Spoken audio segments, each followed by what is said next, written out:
JNTU registrar professor doctor A జయలక్ష్మిని పదవి నుంచి తొలగించే ప్రయత్నాలను నిరసిస్తూ ఉస్మానియా యూనివర్సిటీ ఆర్ట్స్ కళాశాల వద్ద ఓయూ ప్రొఫెసర్ బీసీ సంఘాలు విద్యార్థి సంఘాలు ఆందోళన చేపట్టాయి।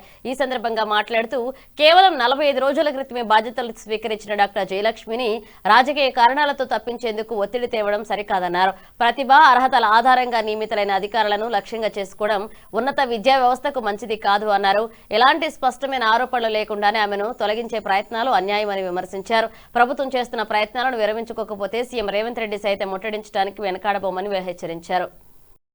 మీరు కుర్చీలల్లో కూర్చోవడానికి వీలు లేదు అని తెలంగాణ రాష్ట్రంలో ఒక అగ్రకుల ఆధిపత్యం నడుస్తుంది। అందులో భాగంగానే ఈరోజు ప్రతిష్టాత్మకమైనటువంటి ప్రధానంగా తెలంగాణ రాష్ట్రంలో 3 ప్రధాన యూనివర్సిటీలు, ఒకటి ఉస్మానియా, 2 జేఎన్టీయూ, 3 కాకతీయ।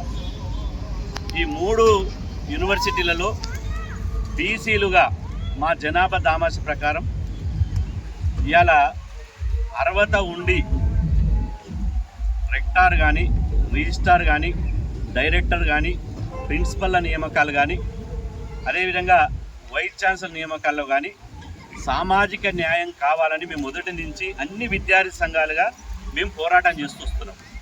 సామాజిక న్యాయం అనేది ప్రజాస్వామిక సూత్రం। సామాజిక న్యాయం అమలైతేనే సమాజంలో శాంతి ఉంటుంది। ఈరోజు తెలంగాణ రాష్ట్రంలో సామాజిక అన్యాయానికి పాల్పడుతున్నారు, ఏకపక్షంగా ప్రభుత్వం వ్యవహరిస్తుంది। అందుకు ప్రత్యక్ష ఉదాహరణే విశ్వవిద్యాలయాల్లో జరుగుతున్నటువంటి నియామకాలు। ఈరోజు ఉస్మానియా యూనివర్సిటీ వైస్ ఛాన్సలర్గా మా దళిత బిడ్డకు అవకాశం వచ్చింది, సంతోషిస్తున్నాం।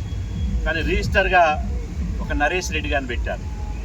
అదేవిధంగా కాకతీయ యూనివర్సిటీలో వైస్ ఛాన్సలర్గా ప్రతాప్ రెడ్డి గారు, రిజిస్టర్గా రామాంజనేయులు గారు, వైస్ ఛాన్సలర్గా అగ్రకుల సామాజిక వర్గానికి అవకాశం ఇచ్చారు, రిజిస్ట్రార్గా రామాంజనేయులు మా దళిత బిడ్డకు అవకాశం ఇచ్చారు, సంతోషం। మళ్ళీ ఈరోజు జేఎన్టీయూ వైస్ ఛాన్సలర్గా కట్ట నరసింహారెడ్డి, అంతకుముందు ఇంకొక రెడ్డి, ఆ తర్వాత ఇప్పుడు కిషన్ కుమార్ రెడ్డి, ఆ తర్వాత రిజిస్ట్రార్గా మళ్ళీ మా దళిత బిడ్డ వెంకటేశ్వరరావు గారికి అవకాశం ఇచ్చారు।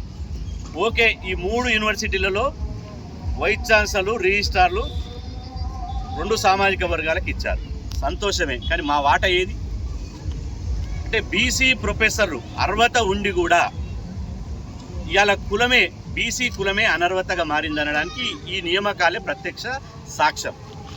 ఈరోజు జేఎన్టీలో కాంగ్రెస్ ప్రభుత్వం వచ్చిన తర్వాత 3 సంవత్సరాల వాళ్ళ పరిపాలనలో బీసీ సామాజిక వర్గానికి సంబంధించినటువంటి ప్రొఫెసర్ జయలక్ష్మి గారు వారిని రిజిస్ట్రార్గా వైస్ ఛాన్సలర్ గారు అపాయింట్ చేయడం జరిగింది। ఈరోజు మేము ఒకటే మీకు వివరించేది ఏంటంటే జేఎన్టీయూ యూనివర్సిటీ 1972లో స్టార్ట్ అయింది, ఇప్పటికీ 54 సంవత్సరాలు జేఎన్టీయూ ఏర్పాటు చేసి 54 ఏళ్లలో 27 మంది రిజిస్ట్రార్లు అయ్యారు, 27 మంది రిజిస్ట్రార్ల నియామకం జరిగింది। అందులో ఒక్క మహిళ కూడా లేదు।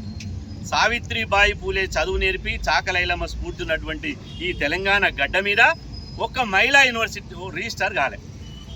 ఇవాళ ఒక మహిళా యూనివర్సిటీ రిజిస్ట్రార్గా ప్రొఫెసర్ జయలక్ష్మి గారికి అవకాశం వచ్చింది। అది కులం కోణంలో అవకాశం రాలే, బీసీ కార్డుతోటి అవకాశం రాలే। ఆమె 27 సంవత్సరాలుగా ఆ యూనివర్సిటీలో అసిస్టెంట్ ప్రొఫెసర్గా, అసోసియేట్ ప్రొఫెసర్గా, డీన్గా, హెచ్ఓడిగా, వైస్ ప్రిన్సిపల్గా, డైరెక్టర్గా, ఆ తర్వాత రిజిస్టర్ అయింది।